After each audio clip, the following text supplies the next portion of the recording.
All right, verse 15.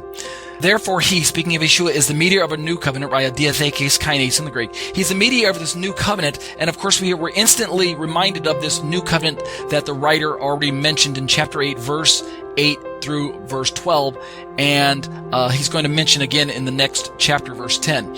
So this new covenant, which is of course language already given to us in Jeremiah chapter 31, this new covenant is something that we know that Jesus brings into the picture, and it's necessary in order so that those who are covenant members may receive the promised eternal inheritance. That's what he says in verse 15. This is substitutionary language, as we already know from Sunday school lessons, because he says, since a death has occurred that redeems them from the transgressions committed on the first covenant. There was a death that occurred that redeemed them. Listen up very, very carefully.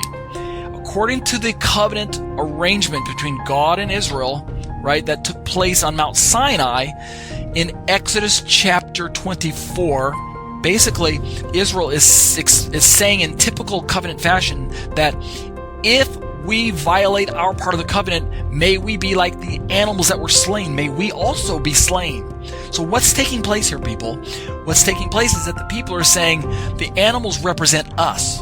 The animals represent us, in that the animals are slain in representative fashion, that if we violate our part of the covenant, we too will die just like the animals are actually dying before our very eyes. And the blood that we are taking upon ourselves is our way of saying that we are taking on the covenant responsibility. We are taking on death itself in response to us violating the covenant, if that comes to be the case.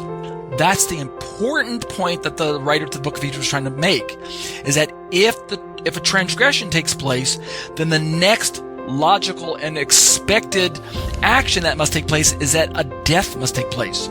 Therefore, because Israel broke their part of the covenant, a death must occur, because that's the covenant agreement that they entered into way back at Sinai. Remember, when they allowed the blood to be sprinkled on them, they said, hey, all that you've said we will do, we are symbolically bearing death.